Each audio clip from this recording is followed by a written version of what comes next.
Wrestling has more than one royal family.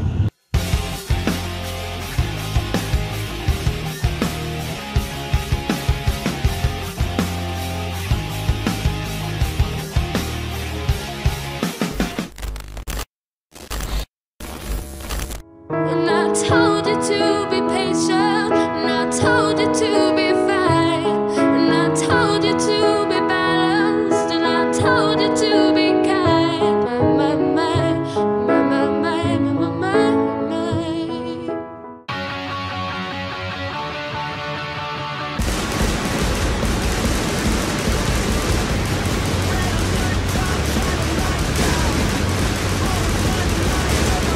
Come on and fight back. No starting over again. We'll take it right back from the ones we're again. It's time to rise up, even though they left us for dead. This is our last stand. Take a chance now. Enfin, il y a peut-être une review de SmackDown sur la chaîne. En fait, j'ai fait cette intro et je fais tout ce cinéma, mais je sais même pas si la review sera upload sur la chaîne. Je ne sais pas, mais bref, normalement c'est le cas. Jamais 203, on le dit, comme vous l'avez vu dans l'intro, les amis. Jamais 203. Là, c'est la troisième fois, troisième prise. 3 mois de différence entre les 3 vidéos. Cette fois, les amis, c'est la bonne. Bienvenue sur une review de SmackDown sur la chaîne Darren and His Catch. C'est sûr maintenant. C'est obligé. Si cette vidéo n'est pas uploadée, je contacte Facebook au téléphone en direct. Sûr. Parce qu'à un moment donné, il faut arrêter de bloquer juste mes vidéos de SmackDown. Donc normalement, les gars, cette fois c'est la bonne. Bienvenue sur la première review de SmackDown sur la chaîne de Darren and His Catch. Et je suis content. Je suis content parce que je vous accueille pour la review du meilleur show de SmackDown de l'année. Vraiment. Il y en a eu plein. Vraiment. Depuis le début de l'année, surtout depuis après WrestleMania, les SmackDown sont à un niveau, mais vraiment exceptionnel. Littéralement, il pulvérise Raw. Genre, vraiment Raw et en dessous de mes pieds, tu vois, genre, vraiment, moi je suis au 4e étage. Bah, tu vois, je suis au 4e étage de mon immeuble. Et bah, Raw est souterrain. Tu vois, tu creuses encore sous la cave. Tu vois, c'est. Tu vois? Et SmackDown Live. J'ai pas de mots. C'est. Voilà. En fait, rien n'était pas bon. Tout était bon dans ce show. Allez voir sur mon compte Twitter. Je l'ai mis. Il n'y a rien à retirer. Il n'y a rien. Peut-être juste un seul truc, mais c'est le Billie Kay contre Naomi. Mais ils peuvent pas faire autrement. De toute façon, ils devaient mettre un match comme ça de jobber, de mid-carder. Ils auraient pas mis ce match, ils auraient mis un match de mid-carder ou de jobber entre hommes. Là, c'est des femmes. C'est un peu mieux, on peut observer, tu vois. Donc bref, ils étaient obligés de mettre un match comme ça de toute façon. Donc on peut même pas le retirer. C'est même pas de leur faute. Et il était même pas mauvais. En plus, c'est ça le pire. SmackDown Live, les amis, c'est... On dirait NXT. Vous êtes sûr que c'est Road Dogg qui book toujours le show? Est-ce que vous êtes sûr de ça? Parce que moi, je crois bien que c'est Triple H qui a pris les rênes dès maintenant de SmackDown Live. Parce qu'il y a un truc là. Ça peut pas être Road Dogg. On peut pas passer des trucs, un show de merde qu'on a eu vers janvier, février, mars et toute l'année 2017, on peut pas passer de ça à ce qu'on a maintenant. Mais évidemment, ce que je retiens de... On a plein de trucs à retenir, je veux dire, Becky Lynch qui laisse un putain de bitch, un bitch à Charlotte Flair, j'étais pas prêt. Samoa Joe qui va aller chez AJ Styles, oh my god. Samoa Joe qui va aller chez AJ Styles, on va reprendre la rivalité à la Randy Orton Triple H. Genre, est-ce que vous vous en rappelez en 2009-2008 où Triple H est allé chez Randy Orton, il avait tout défoncé. S'ils refont la même, et en plus c'est ce que j'ai marqué, c'est ça le pire, c'est que avant le show, j'ai marqué, dans mes notes, la rivalité est tellement bonne qu'on va aller dans les détails. Et pour moi en fait, voilà, je voulais que ça aille encore plus loin et que par exemple Samoa Joe aille chez AJ Styles. Et Samoa Joe annonce quoi? Qu'il va aller chez AJ Styles. Vous voulez faire quoi? Tout est bon, c'est parfait, c'est juste parfait, tu peux pas faire mieux. Mais le truc que je retiens le plus, les amis, le truc que je retiens le plus, pour la première fois de sa carrière, Jeff Hardy ne voulait plus que ça. Il a fait des dizaines d'interviews où il a dit ça. Il a dit, dans toute sa carrière, il a réalisé tout ce qu'il voulait. Il y a juste un truc qui lui manque. Un truc qu'il veut faire avant de prendre sa retraite. C'est un Hell in a Cell match. Quand il a fait cette annonce, mais j'étais tellement heureux. Déjà, c'est mon catcheur préféré, donc je suis hyper content pour lui. Mais est-ce que vous imaginez un putain de Jeff Hardy dans une Hell in a Cell? Il va tout donner. Le mec, c'est le seul match, c'est le match qu'il veut faire depuis qu'il a commencé le catch. C'est le match, c'est la stipulation qu'il veut le plus faire. Mais vous imaginez ce qu'il va donner dans ce match?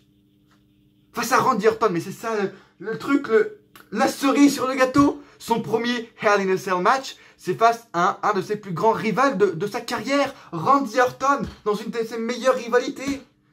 Tu peux pas faire plus parfait que ça. Tu peux pas faire plus parfait. Et je vais dire un truc que maintenant tous les youtubeurs catch disent, parce que à skip c'est à la mode. Quand c'est mauvais, je le critique. Et quand c'est bon, je le dis également. Et là les amis, c'est parfait. Mais c'est parfait. Jeff Hardy a son premier Hell in a Cell match face à Randy Orton. Il aura 41 ans en septembre. Le mec là, le 31 août, il a 41 piges. Et il fait son premier Hell in a Cell match. Et peut-être son dernier, on ne sait pas. Mais même s'il le book mal, Jeff Hardy va tout donner dans ce Hell in a Cell. Même s'ils lui disent de pas faire ça, même s'ils lui disent de pas faire un saut du haut de la cage, Jeff Hardy va le faire. Parce que c'est Jeff Hardy. Écoutez l'interview qu'a fait Tom LaRufa sur la chaîne French Wrestling Beast. Écoutez-la. Tom LaRufa, même lui, disait à la TNA, il faisait des trucs, Jeff Hardy, on n'était même pas prêt. C'était même pas prévu qu'il fasse ça, des sauts, des machins. Et il le faisait quand même. Ça va être pareil. C'est peut-être la VVE, c'est pas la TNA, mais si Jeff Hardy veut faire ça, il va faire ça. Si Jeff Hardy veut faire un saut du haut de la cage, il va faire un saut du haut de la cage. Ça va être énorme. Préparez-vous. Préparez-vous juste. Be ready, hein. French Wrestling Beast qui est en train de me voler le Be ready sur Twitter, hein. Si tu passes par là, Guillaume, attention à toi, hein. Non, voilà. Mais parce qu'on dit que je recopie French Wrestling Beast, hein, juste comme ça. Donc, si il fait le Be Ready et que moi je fais le Be Ready, on va dire que je recopie Beast. La bannière. Oh putain, la bannière. Oh mon dieu. French Wrestling Beast a changé de bannière. Moi, je vais la changer. Oh putain. Je recopie French Wrestling Beast. Ça y est, je veux changer de bannière. Je fais tout comme French Wrestling Beast. Putain. Merci de me rejoindre sur cette chaîne. Et merci surtout de l'accueil que vous avez fait à la review de Raw. Beaucoup de commentaires et des vues, etc. Et des likes également. On est presque aux 10 likes. Sauf qu'on a battu un record sur la chaîne des amis. Pas au niveau des vues. On n'a pas battu un record au niveau des vues. On n'a pas battu un record au niveau des likes. On a battu un record au niveau des dislikes. Parce que si vous allez voir sur ma review de Raw, d'ailleurs si vous l'avez toujours pas vu, allez la voir, c'est comme ça. Si, un petit coup de pub, si vous l'avez toujours pas vu, il y a 11 dislikes. Je ne sais pas. 11 personnes. Enfin, je veux dire, French Wrestling Beast, qui a 7000 abonnés, a autant de dislikes que moi. On a battu un record sur la chaîne des amis. Les records sont faits pour être pas dus. Je crois que le record de dislikes que j'avais, c'était 7 ou 8. De toute façon, j'avais jamais dépassé les 10 dislikes. Là, on est à 11 dislikes. Bah écoutez, continuez. La réussite amène les rageux, les amis. Vous le savez, je le dis à Vico Wrestling 21, je le dis à tout le monde. La réussite amène des rageux. Donc continuez, mais continuez, les amis, à mettre des dislikes. J'en ai rien à foutre. Et les gens qui m'aiment, continuez à mettre des likes. Il n'y a pas de souci, c'est ça qui fait avancer la chaîne. De toute façon, il y a des dislikes, il y a des likes. Ça s'appelle la vie, ça s'appelle YouTube. Continuez, les amis. Abonnez-vous si ce n'est pas déjà fait, évidemment, si vous aimez ce que vous voyez. Et activez la cloche. Vraiment, pour les abonnés, activez la cloche, c'est très important, vraiment, parce que quand je vois mes statistiques, il y a beaucoup de gens qui découvrent ma vidéo, mais de mes abonnés, qui voient les vidéos, mais sans grâce à la cloche, quoi. Donc, activez la cloche, c'est très important. Elle peut marcher, normalement elle marche, mais bon, à chaque fois, c'est pas toujours ça. Et pourquoi je répète à chaque fois les trucs de pouce bleu? Déjà, je le répète que 2 fois, ça va, il y en a qui sont des gros forceurs. Je le répète parce que tout simplement, les amis, il y en a qui peuvent oublier. Il y en a, voilà, des gens, peut-être vous, peut-être ceux qui vont me découvrir, peuvent l'oublier. Et c'est très important pour un youtubeur, surtout comme moi, qui est en train d'évoluer, d'être un phénix. Je renais de mes cendres. Voilà. Depuis 2015, je suis de retour sur YouTube, les amis. Je renais de mes cendres. Je suis un phénix. I am a phoenix, comme dirait Enzo Amore. Et voilà, pour un youtubeur comme moi, c'est très important d'avoir des likes, tout simplement. C'est pas parce que, voilà, notoriété ou quoi, c'est juste pour me faire évoluer. Tout simplement, les amis. Merci de me rejoindre sur cette review, sur cette vidéo, et on va juste analyser le meilleur show de SmackDown de l'année. Et le meilleur show de SmackDown depuis, je dirais bien 3 ans. Vraiment, en fait depuis la draft. Genre depuis la draft, je crois que c'est un des 3 meilleurs épisodes de SmackDown. Vraiment, je ne déconne pas. 2016, SmackDown était très bon. Mais là, avec les arrivées de Samoa Joe, Jeff Hardy, Randy Orton en tant que heel, pour moi, il entre dans l'un des 3 meilleurs SmackDown depuis ces 3-4 dernières années. Facilement. Parce que avant 2016, on sait, SmackDown, c'était plus ce que c'était vraiment une rediffusion de Raw, tout simplement, comme le fait Superstar ou quoi. Donc bon, vraiment meilleur SmackDown depuis très longtemps, les amis. Dites-moi dans les commentaires, si vous êtes d'accord avec moi, dites-moi dans les commentaires si vous pensez que SmackDown était bon. Est-ce que vous avez trouvé SmackDown bon, les amis? Votre avis m'intéresse, dites-moi tout ça dans les commentaires. Et encore une fois, merci pour l'accueil pour la review de Raw. J'espère que ça fera autant pour la review de SmackDown, sachant que c'est la première, first time ever, comme dirait la WWE, first time ever de ma review, d'une review de SmackDown sur la chaîne, les amis. Ça me fait vraiment très très plaisir. Voilà, on va commencer. J'espère pas faire une vidéo trop longue. Voilà, parce qu'au niveau de l'upload, etc. D'ailleurs, hier, au niveau de l'upload, c'était un peu chaud parce que Sony Vegas avait pas fini l'upload. Genre, Sony Vegas avait même pas fini l'upload de ma chaîne, enfin de ma vidéo. J'ai quand même réussi à l'upload, etc. Bref, un bordel hier. J'ai cru que la vidéo n'allait encore pas sortir. Mais tout est. Et first time ever également. Hier, j'étais le premier à sortir ma review de Raw. Oh my god, first time ever. Darren sera pour le premier qui sort la review de Raw. Waouh, énormissime. Bref, commençons les amis. Et voilà. Non, vraiment, je suis en train de revoir. Et oui, il y a juste peut-être le début qui était un peu what the fuck. Mais avec New Day, King Booker. je crois vraiment que Vince McMahon est dans un autre monde. Tu ramènes King. Quoi? Mais. Ok, c'était un. Mais non, en fait, c'est comme hier avec Trish Stratus et Elias.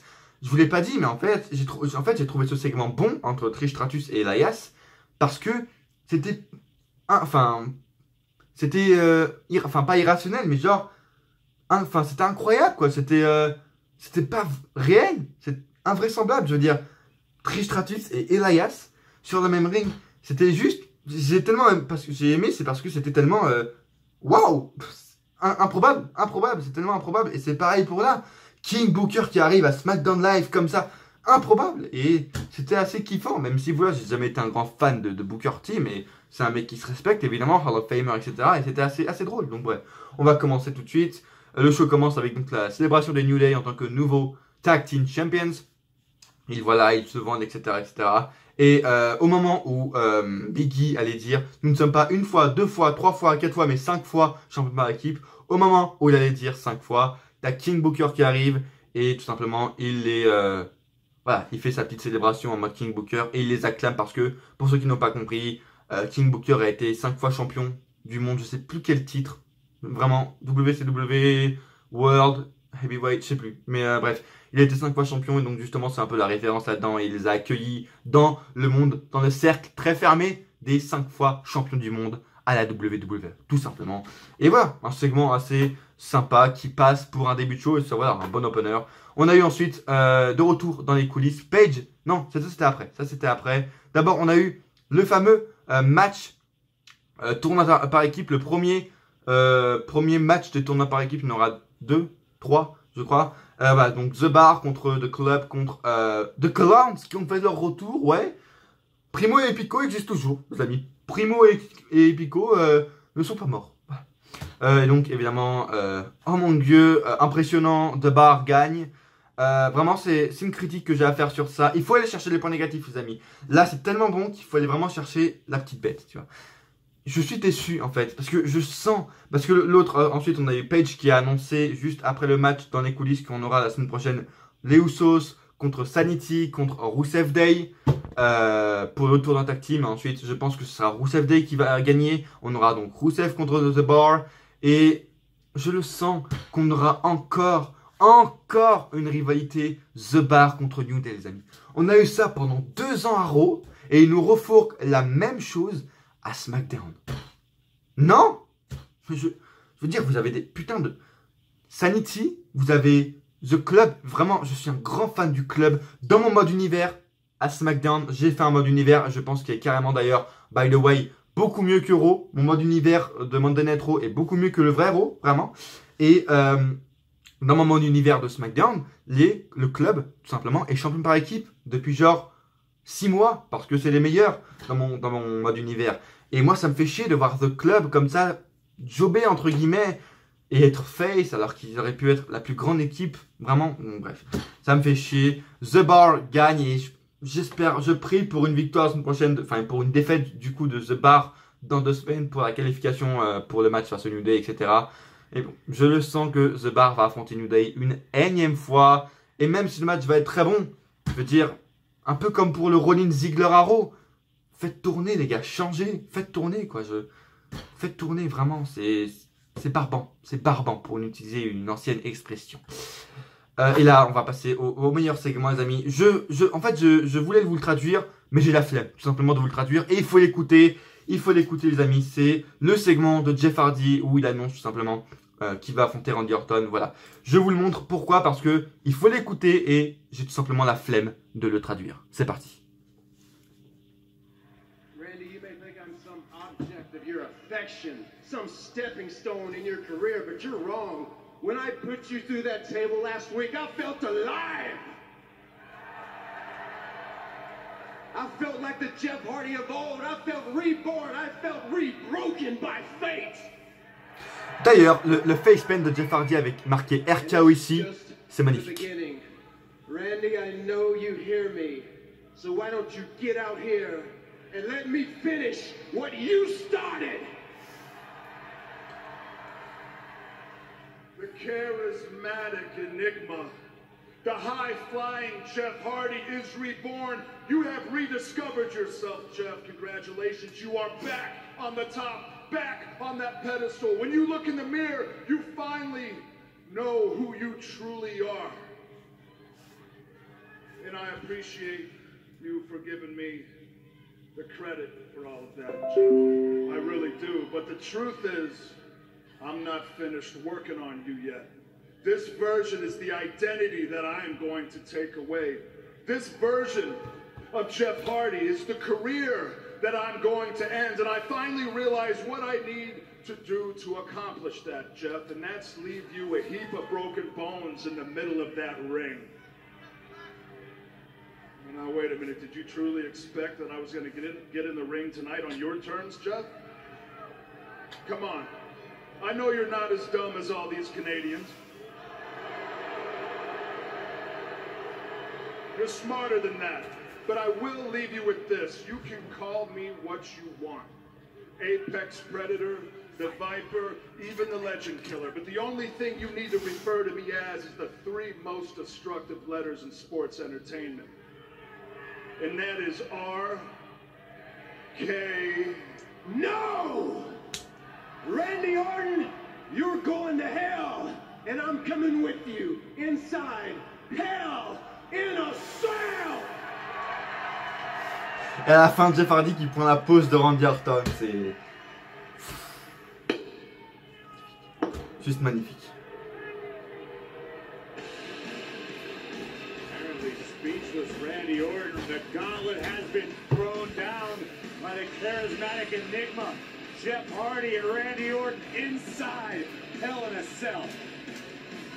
Pour ceux qui auraient toujours pas compris, hein, Jeff Hardy est mon catcheur préféré, c'est pour ça. Je pense que vous pouvez le voir au niveau des bannières, de la photo de profil. Je pense que vous pouvez le voir un peu, juste un tout petit peu. Bref, énorme. Voilà, comme je vous le disais, le face paint de Jeff Hardy, encore une fois, mais juste magnifique, avec marqué RKO ici. Et la nouvelle catchphrase de Randy Orton, ça devient la nouvelle catchphrase de Randy Orton, c'est You can call me the Viper, the Apex Predator, or even the Legend Killer. Ça devient la nouvelle catchphrase de Randy Orton, et il nous fait une Chris Jericho. Il se renouvelle, et Randy Orton il sait se renouveler, il nous fait une Chris Jericho tout simplement. Et oui, by the way, est-ce que vous aimez le nouveau layout? Tout simplement, j'ai oublié de vous le dire au tout début de la vidéo, mais est-ce que vous kiffez? J'ai essayé de vous faire un truc différent de SmackDown, de Raw, tout simplement, pardon, je me suis un peu emmêlé les pinceaux. Et voilà, j'ai essayé de vous faire un truc assez pas mal avec mon petit Jeff ici, essayer de voir les petits détails un peu qu'il y a par-ci, par-là, voilà. J'espère que vous le kiffez, en tout cas dites-moi ça dans les commentaires. J'ai mis du cœur à l'ouvrage, on va dire. Ça fait des semaines que je réfléchis à un layout de SmackDown. Et voilà, je trouve que c'est vraiment pas mal. J'ai pas encore trouvé le background, je vous le dis. Donc si c'est le même background que les autres reviews de SmackDown, vous l'avez toujours pas vu, mais le background, je sais pas lequel je vais mettre tout simplement. Donc peut-être que le background va changer si j'en trouve pas un cette semaine. Enfin, on va voir. Je vous confirmerai ça de toute façon la semaine prochaine ou dans une prochaine vidéo tout simplement. Mais dites-moi dans les commentaires si vous aimez ce freaking layout. Et voilà, très très impatient de voir ce putain de Hell in a Cell match entre Jeff Hardy et Randy Orton qui peut tout simplement être un Hell in a Cell de référence. Voilà, c'est... Vraiment, j'ai pas de mots. Bref, on va retourner à SmackDown Live. En coulisses, Renee Young demande à Carmella ses commentaires pour ce soir. Carmella dit que le show Evolution existe grâce à l'attention qu'elle a amenée sur la division féminine pendant qu'elle était la championne. Le fait est que Charlotte ne lui a pas fait de compte de 3. Demain, le buzz sera sur le fait que Carmella est de retour comme championne. Carmella quitte Renee Young. Ensuite, il y a R-Truth qui arrive parce que depuis des semaines, R-Truth est à la recherche de Carmella, veut l'affronter. Enfin bref, assez marrant. R-Truth est à Danger d'ailleurs, by the way, mais bref. Anyway, comme diraient les Canadiens. Anyway. On arrive ensuite au pire match de la soirée. C'est, voilà, pire match. Voilà, c'est SmackDown Live, c'était hyper bon, mais bon, c'est le match le moins excitant, on peut dire, de la soirée. Hein. Billie Kay contre Naomi. Billie Kay bat par roll-up et par triche Naomi. La rivalité va sûrement continuer, mais voilà. C'est une rivalité qui fait pas qui fait pas de mal à une mouche, tout simplement. Et voilà, si elle reste en mode... voilà, si elle n'est pas au premier plan de cette rivalité, ça me va, tout simplement. Si c'est la Charlotte Flair contre Becky Lynch, la rivalité principale, tout va bien. Tout va bien. Bref. Machin. On arrive encore à un des meilleurs segments. De toute façon, tout est le meilleur segment de la soirée. Tout est le meilleur segment du show. Tout est bon, en fait. C'est Brie Bella et Daniel Bryan qui arrivent sur le ring. Qui se vendent, etc. Bryan dit que c'est bien d'être de retour à Toronto. Mardi dernier, Miz et Maryse se sont moqués de sa retraite. Miz a fermé ses yeux et a dit que pour la première fois, il pouvait le sentir. Machin. Mais Miz ne pouvait pas, comme il faisait, seulement jouer un rôle, comme sa fausse victoire à SummerSlam avec son faux coup de poing. Et comme le reste, Miz est un mauvais acteur. Alors qu'il voulait venir l'attaquer, Miz a mis sa femme devant lui comme un lâche. Brie est donc arrivé sur le ring à ce moment et Brie Bella a dit qu'une femme ne pouvait pas rester là sans rien faire. Maryse est toujours là pour tricher avec le Miz. Même si elle voulait frapper Maryse, c'était si bon de frapper le Miz au visage. Bryan dit que c'était si chaud aussi. Voilà, c'était un petit truc en anglais. Voilà, petite référence en anglais, je sais pas comment on peut dire ça. Machin. Et ensuite, donc, on a Andrade Cien Almas qui arrive pour challenger Daniel Bryan, tout simplement. Et un autre Dream Match, mais qui me dérange pas que ce soit SmackDown parce que ça construit encore bien la rivalité.